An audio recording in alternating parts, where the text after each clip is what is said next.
നമുക്ക് പശ്ചിമേഷ്യൻ സംഘർഷത്തിലേക്ക് ഒരിക്കൽ കൂടി ഒന്ന് പോകണം. അവിടെ US ഇറാൻ വെടിനിർത്തൽ അവസാനിക്കാൻ മണിക്കൂറുകൾ, അതായത് നാളെയാണ് കാലാവധി അവസാനിക്കുന്നത്. 10 ദിവസത്തെ വെടിനിർത്തലായിരുന്നു. ഒരു കരാറിലെത്തിയില്ലെങ്കിൽ വെടിനിർത്തൽ കാലയളവ് നീട്ടിയേക്കില്ല എന്നാണ് ഡൊണാൾഡ് ട്രംപിന്റെ ഇന്നത്തെ അവകാശവാദം. നാളെ എന്ത് പറയുമെന്നുള്ളത് നമുക്കറിയില്ല. എന്നാൽ ഭീഷണിയുടെ നിഴലിൽ ചർച്ചകൾക്കില്ലെന്നാണ് ഇറാന്റെ നിലപാട്. ഇതിനിടയിൽ പാകിസ്ഥാനിലേക്ക് അമേരിക്കയുടെ പ്രതിനിധി സംഘം പുറപ്പെട്ടു കഴിഞ്ഞു എന്നൊക്കെയുള്ള ട്രംപിന്റെ അവകാശവാദമുണ്ട്. JD വാൻസ് അടക്കമുള്ള ആളുകൾ ഇതുമായി ബന്ധപ്പെട്ട് മുന്നോട്ട് പോകുന്നു. പക്ഷേ ഇറാൻ ഇതുവരെ പ്രതിനിധി സംഘത്തെ അയച്ചിട്ടില്ല. പാകിസ്ഥാനിൽ വലിയ തയ്യാറെടുപ്പുകൾ ഉണ്ട്. ഇറാന്റെ കീഴടങ്ങൽ പ്രതീക്ഷിക്കേണ്ട എന്നാണ് ഇപ്പോൾ പ്രസിഡന്റ് മസൂദ് പെസഷ്കിയാൻ മുന്നറിയിപ്പ് നൽകുന്നത്. പാകിസ്ഥാന് നേതൃത്വം നടക്കുന്ന അണിനയ നീക്കങ്ങൾക്കിടയിലാണ് ഇത്തരം കല്ലുകടികൾ ഈ വിഷയവുമായി ബന്ധപ്പെട്ട് സംഭവിക്കുന്നത്. ഇതിനിടയിൽ ഇസ്രായേലും ലബനനും തമ്മിൽ ഒരു ചർച്ച, അത് വ്യാഴാഴ്ച വാഷിംഗ്ടണിൽ ഉണ്ടാകും എന്നുള്ള വിവരങ്ങൾ കൂടി പുറത്തു വരുന്നുണ്ട്. അജയ് സുധാ ബിജു വിവരങ്ങളുമായി ചേരും. അജയ്, ഇപ്പോൾ ഇറാന്റെ ഭാഗത്ത് നിന്ന് യാതൊരു പോസിറ്റീവായ പ്രതികരണവുമില്ല. അതായത് ഹോർമുസിലെ ഉപരോധം അവസാനിപ്പിക്കാതെ തങ്ങൾ ഒരു ചർച്ചയ്ക്കുമില്ല എന്ന് ഇറാൻ അസന്നിഗ്ധമായി വ്യക്തമാക്കിയിട്ടുണ്ട്. അത് വളരെ പ്രധാനപ്പെട്ട ഒരു സാഹചര്യമാണ്. അമേരിക്ക മാത്രം ഒരു ചർച്ചയിൽ പങ്കെടുത്തത് കൊണ്ട് ഒരു കാര്യവുമില്ലല്ലോ. അതിലെന്ത് അടിസ്ഥാനമാണുള്ളത്? രഞ്ജിത്തിപ്പോ ഇന്നത്തെ ഒരു ആശ്വാസം എന്ന് പറയുന്നത് പുതിയ സംഘർഷങ്ങളൊന്നും ആരംഭിച്ചിട്ടില്ല എന്നത് തീർച്ചയായിട്ടും ഒരു ആശ്വാസജനകമായിട്ടുള്ള കാര്യമാണ്. കഴിഞ്ഞ ദിവസം ഹോർമുസിൽ ഉൾപ്പെടെ ഒരു സംഘർഷത്തിന്റെ പുതിയ മുഖം തുറക്കുമോ എന്നുള്ള ആശങ്ക എല്ലാവർക്കും ഉണ്ടായിരുന്നു. എന്നാൽ ഇപ്പോൾ പുതിയ ആക്രമണങ്ങളൊന്നും നടന്നിട്ടില്ല. എന്നാൽ കപ്പലുകളുടെ ഗതാഗതം പൂർണ്ണമായിട്ടും ഹോർമുസിലൂടെ ഉള്ളത് ഒഴിവായി എന്ന് നമുക്ക് പറയാനാകില്ല. കാരണം 16 കപ്പലുകൾ ഹോർമുസ് കടന്നിട്ടുണ്ട് എന്നാണ് നമുക്ക് ഷിപ്പ് ട്രാക്കിംഗ് ഡേറ്റ നോക്കുമ്പോൾ മനസ്സിലാക്കാൻ സാധിക്കുന്നത്.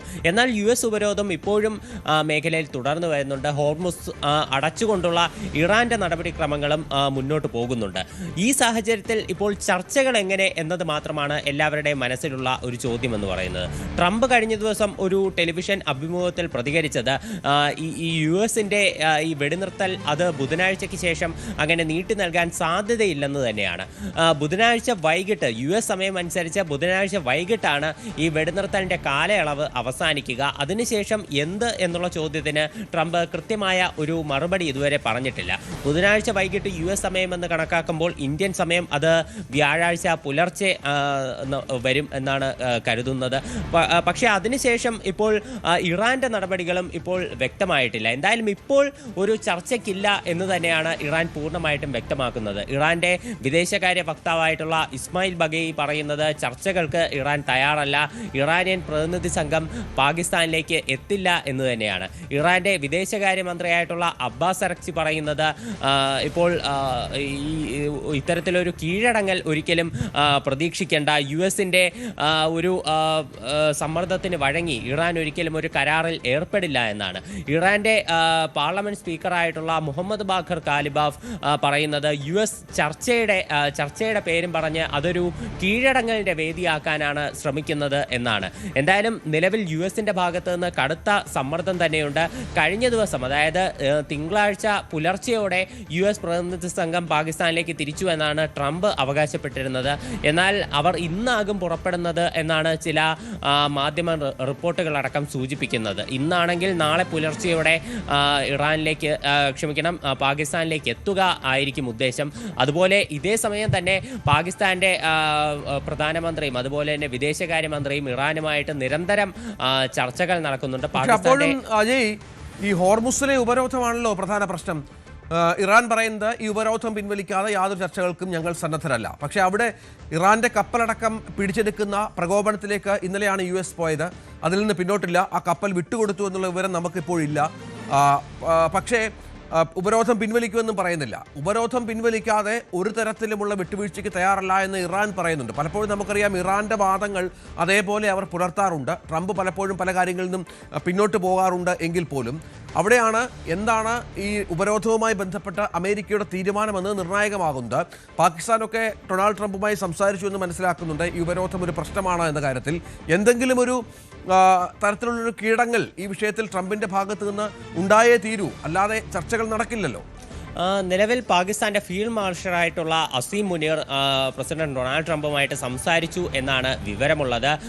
ഈ അസീം മുനീർ ട്രംപിനെ ഈ ഒരു ഉപരോധം സംബന്ധിച്ചുള്ള വിഷയങ്ങളാണ് പ്രധാനമായിട്ടും ധരിപ്പിച്ചത്. അതായത് ഈ ഉപരോധം ചിലപ്പോൾ ചർച്ചകൾക്ക് തടസ്സമായേക്കാം എന്നുള്ള രീതിയിൽ അസീം മുനീർ കടുത്ത രീതിയിൽ തന്നെ ട്രംപിനോട് ഇക്കാര്യം അറിയിച്ചിട്ടുണ്ട്. എന്നാൽ ഉപരോധത്തിൽ നിന്ന് പിന്നോട്ടില്ല എന്നുള്ള നിലപാടിൽ തന്നെയാണ് ട്രംപ് ഉറച്ചു നിൽക്കുന്നത്. ഇതിനിടെ അദ്ദേഹം കഴിഞ്ഞ ദിവസം ചില ട്രൂ സോഷ്യൽ പോസ്റ്റുകളും ഇട്ടിരുന്നു. അതിൽ അദ്ദേഹം അവകാശപ്പെടുന്നത് അമേരിക്ക ഈ യുദ്ധത്തിൽ പൂർണ്ണമായി വിജയിച്ചു കഴിഞ്ഞു, ചില ഫേക്ക് ന്യൂസുകൾ ഈ യുദ്ധത്തിൽ അമേരിക്ക പരാജയപ്പെടുന്നു എന്നുള്ള രീതിയിൽ പുറത്തു വരുന്നുണ്ട്.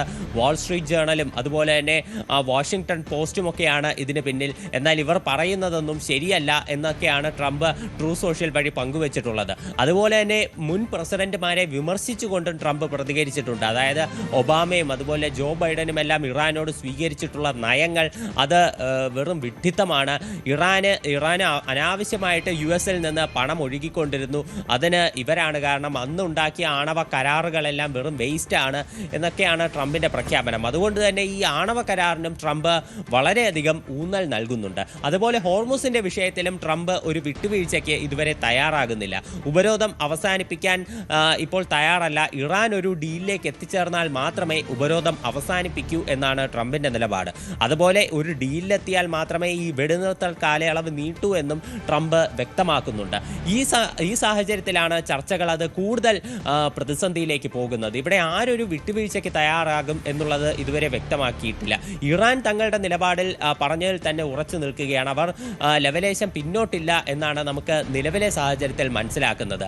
അത് ഇറാന്റെ പാർലമെന്റ് സ്പീക്കറാണെങ്കിലും മറ്റ് നേതാക്കളാണെങ്കിലും കൃത്യമായ ഒരു നിലപാട് പറയുന്നു. ഇതിനിടെ IRGCയുടെ ഭാഗത്തു നിന്നൊരു പ്രതികരണം വരുന്നത് ഇറാനിയൻ കപ്പലിനെ US പിടിച്ചടക്കിയ സമയം തങ്ങൾക്ക് വേണമെങ്കിൽ തിരിച്ചടിക്കാമായിരുന്നു, എന്നാൽ തങ്ങളുടെ ചരക്ക് കപ്പലിനുള്ളിൽ തങ്ങളുടെ തന്നെ ജീവനക്കാരും അതുപോലെ അവരുടെ കുടുംബാംഗങ്ങളും എല്ലാം ഉണ്ടായിരുന്നു.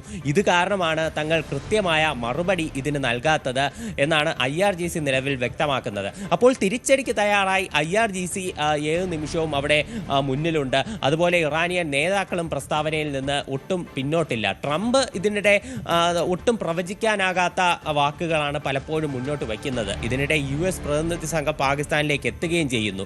അപ്പോൾ ഈ അനിശ്ചിതത്വങ്ങൾക്കിടയിൽ പാകിസ്ഥാനിലേക്ക് അമേരിക്കയുടെ US-ന്റെ 6ഓളം വിമാനങ്ങൾ ഇതിനകം എത്തിക്കഴിഞ്ഞു എന്നുള്ള വിവരങ്ങളാണ് കിട്ടുന്നത്. ഇസ്ലാമാബാദിലൊക്കെ കനത്ത സുരക്ഷ ഏർപ്പെടുത്തിയ പശ്ചാത്തലമുണ്ട്. അവിടെ വലിയ തോതിലുള്ള സുരക്ഷ ഇസ്ലാമാബാദിലുണ്ട്. JD വാൻസ്, അമേരിക്കയുടെ വളരെ പ്രധാനപ്പെട്ട നേതാക്കളൊക്കെ ചർച്ചയ്ക്കായി എത്തുമെന്നുള്ളത് ഇപ്പോൾ ഏതാണ്ട് ഉറപ്പിച്ചിട്ടുണ്ട്. നമുക്കറിയാം ആദ്യഘട്ടത്തിലൊക്കെ JD വാൻസ് ചർച്ചയിൽ ഉണ്ടാവില്ല, സുരക്ഷാ ഭീഷണിയുണ്ട് എന്ന് മറ്റുമാണ് ട്രംപ് പറഞ്ഞത്. അതിനുശേഷം കാര്യങ്ങൾ മാറി മറിയുന്നു. ഇപ്പോൾ അങ്ങോട്ടേക്ക് നേതാക്കൾ എത്തുന്നു. പക്ഷേ ഇറാന്റെ സാന്നിധ്യം ഉണ്ടാകുമോ എന്ന കാര്യത്തിൽ യാതൊരു തരത്തിലുള്ള ഉറപ്പുമില്ല.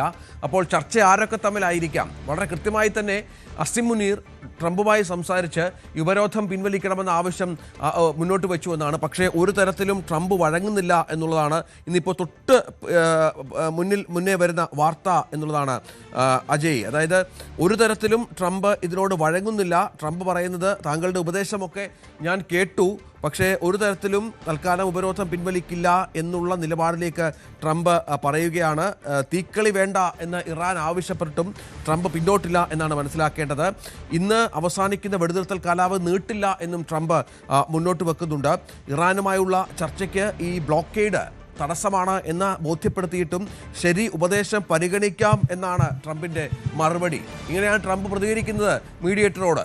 അജയ്, എന്തായാലും ട്രംപ് ഇത്തരത്തിലൊരു വിട്ടുവീഴ്ചയ്ക്ക് തയ്യാറല്ലാതിരിക്കുമ്പോൾ ഈ വെടിനിർത്തൽ ചർച്ചകൾ അത് എപ്രകാരം മുന്നോട്ട് പോകും എന്നുള്ളത് തീർച്ചയായിട്ടും സംശയമാണ്. ഇറാൻ ഒരു വൈകാരികമായിട്ടാണ് പലപ്പോഴും ഈ ചർച്ചകളെ സമീപിച്ചിട്ടുള്ളത്. ആദ്യഘട്ട ചർച്ചകൾക്ക് തന്നെ ഇറാനിയൻ പ്രതിനിധികൾ പാകിസ്ഥാനിൽ എത്തിയപ്പോൾ അവർ സഞ്ചരിച്ചിരുന്ന വിമാനത്തിൻ്റെ കസേരകളിലെല്ലാം മിനാബിലെ സ്കൂളിൽ കൊല്ലപ്പെട്ട കുട്ടികളുടെ ചിത്രങ്ങൾ ആലേഖനം ചെയ്തിരുന്നു. അതുപോലെ തന്നെ കുട്ടികളുടെ കത്തിക്കരിഞ്ഞ ബാഗുകൾ, അവരുടെ ബുക്കിൻ്റെ അവശിഷ്ടങ്ങൾ, അവരുടെ ID കാർഡിൻ്റെ അവശിഷ്ടങ്ങൾ, ഇവയെല്ലാം കസേരകളിൽ വെച്ചുകൊണ്ടാണ് പാകിസ്ഥാനിലേക്ക് യാത്ര തിരിച്ചത്. ഇത് ശരിക്കും US മറക്കാൻ ആഗ്രഹിക്കുന്ന ഒരു അധ്യായം US-നെ ഓർമ്മിപ്പിച്ചുകൊണ്ട് തന്നെയാണ് ഇറാൻ ശരിക്കും പാകിസ്ഥാനിലേക്ക് എത്തിച്ചേർന്നതെന്ന് പറയാൻ സാധിക്കും. കാരണം US ഇപ്പോഴും പൂർണ്ണമായിട്ട് തങ്ങളാണ് ഈ ആക്രമണത്തിൻ്റെ ഉത്തരവാദികൾ എന്ന് പറയാൻ തയ്യാറായിട്ടില്ല. ട്രംപ് വ്യക്തമാക്കുന്നത് ഇത് ഇറാൻ്റെ തന്നെ ഏതെങ്കിലും മിസൈലുകൾ മാറി മിനാബിലെ സ്കൂളിൽ പതിച്ചതായിരിക്കും എന്നാണ്.